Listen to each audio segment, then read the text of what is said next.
From the News and Current Affairs Department here at Freedom Communications Incorporated with studios in Morovia.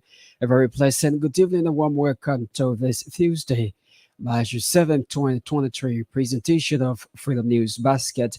45 minutes of the latest factual captivating news happening is about Liberia and elsewhere. This is a Jeff Jefferson presentation in the top developments we're following tonight. President George Weah launches the Liberian Investment, Finance and Trade Project Lift P in the tune of 40 million United States dollars, declares Wednesday, March 8th as Decoration Day and it is to be observed throughout the Republic as a national holiday. Montserrat County Senator Darius Dillon describes as nonsense the Senate's decision to conduct executive section with joint security institutions in the country as investigations continues over armed robbery attacks on the home of former Chief Justice Counsel Gloria Musu Scott. Ministry of Justice orders the conduct of an autopsy on the remains of the late Charlotte Musu. Away from home, United Nations Secretary General Antonio Guterres has issued a dire warning towards leaders, lamenting that equality between women and men in the world is at an increasingly distant goal. According to the BBC, the details of these developments, the voices of the newsmakers, the news bulletin sports, the news from the foreign scene are packaged in this edition of the news program, proudly sponsored by Crime Stoppers Liberia, relayed on how to work radio in Popa District, Grand Cape County. Follow us online at Freedom Radio Liberia. At this juncture, we cross over to the news center where Hagar Gonda is seated to read for us the news bulletin. Good evening, Hagar. A very pleasant good evening to you, Jeff, and as well to our many audience. President George Weah has officially launched the Liberian Investment, Finance and Trade Project, otherwise known as STAR-P, in the tune of 40 million United States dollars, implemented by the Ministry of Commerce and Industry with support from the World Bank. Speaking at the occasion Tuesday, President Weah said the launch of the project will improve the trade and business environment in Liberia and is critical to job creation and economic empowerment for the citizenry. The Liberian leader added that the launch of the project demonstrates his government's commitment to making groundbreaking reforms across all sectors of the country as continuous support is received from donors and development partners. At the same time, President George Weah has disclosed that the Liberian Investment, Finance and Trade Project is intended to improve the investment climate and expand access to finance and increase the efficiency of trade in Liberia. He, however, indicated that the project seeks to identify gaps that had been identified between men and women in respect to their participation in economic activities in the country, as it will monitor the extent of which the activities contributing towards closing gender gaps can be achieved. President Weah also noted that the project will assist with the facilitation of private investments, trade and access to finance, support investments, climate and trade, SMEs, access to market and finance and digital financing services, infrastructure, among others. The Liberian leader, on behalf of the government and people of Liberia, used the occasion to express profound thanks to the World Bank Group for approving the amount to support and implement the Lift P project. At the same time, President George Weah has by proclamation declared this Wednesday, March 8th as Decoration Day and is to be observed throughout the Republic as a national holiday. According to a foreign ministry release, the observance is in recognition of the past heroes and heroines of Liberia who have lived and died in the interest of their country. The proclamation is in consonance with an act of national legislature which was approved on October 24, 1916, declaring the second Wednesday in March of each year to be known as Decoration Day and observed throughout Liberia as a national holiday.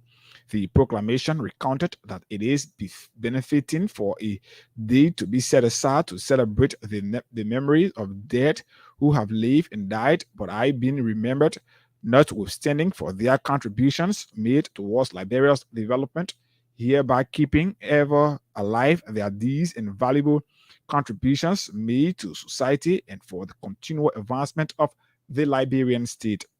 The release further noted that the Ministry of Education, being cognizant of the day, has agreed to observe this occasion through special planned programs to further raise awareness among the population on the deeds and contribution of great men and women in their lives once lived.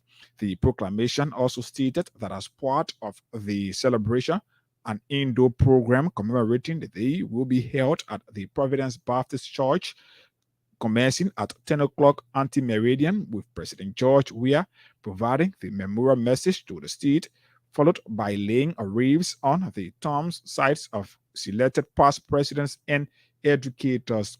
The release stressed that it is important for citizens and foreign residents to remember and cherish the love and affections, the joy and constant caring which existed between family members and friends who once lived so dearly with them before their deaths.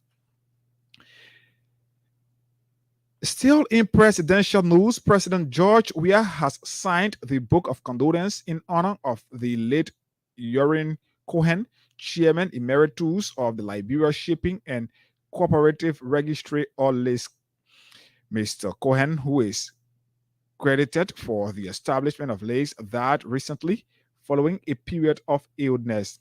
Minutes after signing the Book of Condolence, President Weah told reporters that the deceased was not just a friend to him, but that he was also a brother. I am saddened by his passing, the president said, adding that he was a brother to me and our friendship spanning many years. I will certainly miss him. God knows everything. The president was accompanied by an array of government officials who also signed the Book of Condolence in Mr. Cohen's memories. In a statement earlier issued following Mr. Cohen's passing, the president fondly recalled the cooperations and assistance he received from the Fallen Lakes founder during his soccer career. Montserrado County Senator Darius Dillon has described as nonsense the Senate's decision to conduct executive session with joint security institutions in the country. It can be recalled that several senators on Capitol Hill raised concern over the state of the country's security in the wake of recent armed robbery attack on the home of former Chief Justice Councilor Glorious Musu Scott, which left one person dead and another injured. The senators also reached a decision to cite heads of the joint security to provide an update on the issue, including other key security matters ahead of the conduct of the October 10 presidential and legislative elections.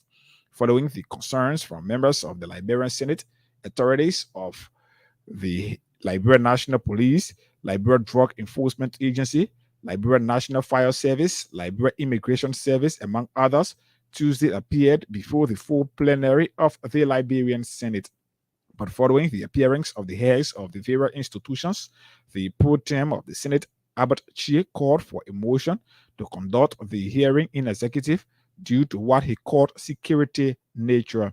Following the decision by senators in plenary, Senator Dillon frowned at the plenary's action to conduct the hearing in executive. He stressed that members of the Liberian Senate resolved not to conduct a hearing of any kind in executive section, as was endorsed by majority members of the Liberian Senate.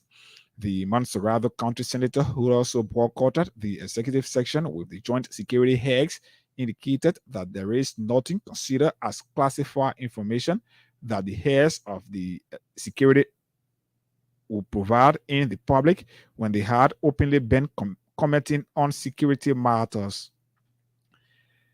Still at the Liberian Senate, members of the Liberian Senate have voted in enacting into law a bill seeking to establish a ferry transport service to be operated by the National Transit Authority. Plenary decision followed a report from the Senate Committee on Transport recommending to that body to enact the instrument into law. The bill, which was introduced by Sino County Senator Augustine Chie, is intended to address the transportation problem in the country, thus meeting the purpose for which the Monrovia Transit Authority Act was amended in 2007 to now refer to the National Transit Authority to serve as a national transport provider. Senator Chiet, in his communication to plenary, disclosed that since the NTA was established, it has not been able to serve the entire country due to what he calls impossibility of performance. The Sino County Senator further that many highways connecting Monrovia to most of the counties are deplorable and also impossible for NTA buses to ply, thus making it impossible for a large segment of the country to benefit from the public transportation.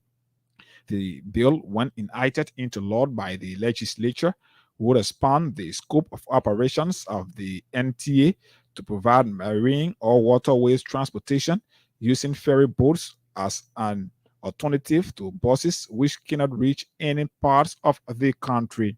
According to the bill, when also passed into law by the legislature, the NTA shall not only acquire, equip, or manage the ferry or ferries, but shall also build passengers or cargo terminals in each of the counties as well as maintenance facilities. President George Weah has submitted to the House of Representatives for ratification a financing and loan agreements. The financing agreement calls for additional financing for the recovery of economic activities for Liberian informal sector employment project between Liberia and the International Development Association, or ADA. The agreement was signed on January 6, 2023, with the objective to increase access to income earning opportunities for vulnerable in the informal sector in response to crisis, expand incomes, livelihood support to poor and food insecure households, and improve efficiency in managing social protection programs in the recipient territory. The agreement is for additional financing to the recovery of economic activities for Liberia's informal sector employment project, in which the association agrees to extend to the Republic of Liberia a credit deemed as concessional financing in the amount of 20 million United States dollars. The principal payment dates are February 15 and August 15 each year, beginning February 15, 2033 to and including August 15, 2072 at 1.25%. Additionally, a financing agreement for the Rural Economic Transformation Project between Liberia and the International Development Association. The agreement was signed on August 26, that's January 26, 2023, with the objective to assist in the improvement, productivity, and market access for smallholder farmers and agricultural enterprises for selected value chains in project participating counties.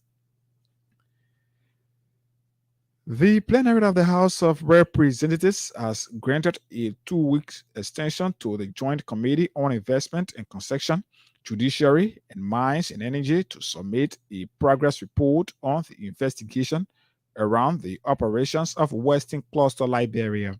The extension follows a communication from the House's Joint Committee Chair Clarence Masakwe seeking the indulgence of the plenary to extend the period provided the Committee for the conduct of the ongoing investigation. According to Representative Masakwe's communication, there was an initial delay in the commencement of said investigation due to court proceedings that were ongoing at the time of the assignment by plenary. He further that in order to aid the investigation, the Joint Committee has requested the submission of all relevant documents surrounding the matter from the Ministries of Justice and Lands, Mines and Energy, the National Investment Commission, and Western Cluster Liberia for review. The Ministry of Justice, through a release, has ordered the conduct of an autopsy on the remains of the late Charlotte Musu. Charlotte Musu died during an alleged armed robbery attack at the Brewerville residence of former Chief Justice Councilor Gloria Musu's court on February 22, 2023. Minister Frank Musa Dean termed the autopsy as necessary in light of the ongoing investigation to determine through a scientific method the cause of death of the young Liberian lady. The release further quoted the minister as saying that the autopsy will aid the Liberian National Police and revert the facts and circumstances that led to the victims' death. Meanwhile, the Ministry of Justice is at the same time calling on all political actors, bloggers, the media, commentators, and pundits to refrain from widespread speculations, allegations, and interference about the ongoing investigation.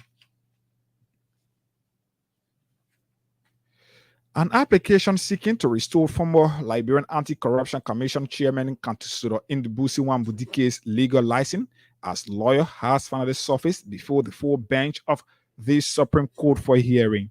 This follows Chief Justice Siane York's February 21 declaration that Ndubuisi Wambudike remains a non-lawyer until a formal application or petition can be filed before the full bench of the Supreme Court as provided by Chapter 17, Section 17.6 of the Judiciary Law of Liberia. Ndubuisi Wambudike, according to our judicial correspondent, has filed a 14 counts petition before the High Court saying he has completed the court's 6-month suspension as well as complied with all other issues as contained in the court's March term opinion in connection with the Liberia National Bar Association's complaint. Despite the subordinate court's February 10th decision, according to our judicial correspondent, Supreme Court says Ndubuisi Wambudike is not a lawyer in this jurisdiction. He said the High Court also said that the action taken by the subordinate court do not automatically restore him as counselor at law. And former Mansorado County District 8 Representative Rolfos Nunvel has written the 54th legislature calling on that body to criminalize persistent non-support in the country. Addressing a news conference Tuesday in Monrovia, Ambassador Novia, who is also the executive director of the People's Action Network, stressed that the abandonment of children is causing untold hardship on struggling mothers across the country.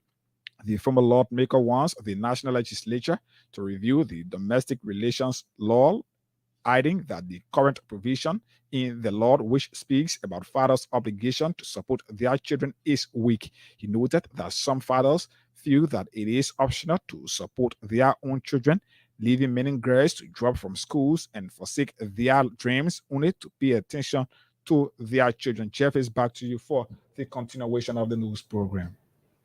Higa Gunda and the news bulletin. It is a regular feature on Freedom News.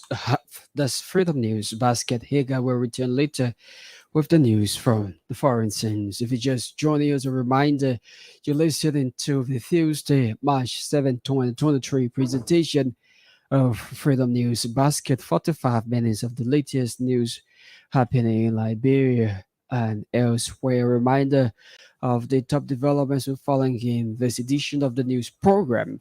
President George Weah launches the Liberia Investment Financing Trade Project Lift P in the tune of 40 million United States dollars, declares Wednesday, March 8 as Decoration Day, and is to be observed throughout the Republic as a national holiday.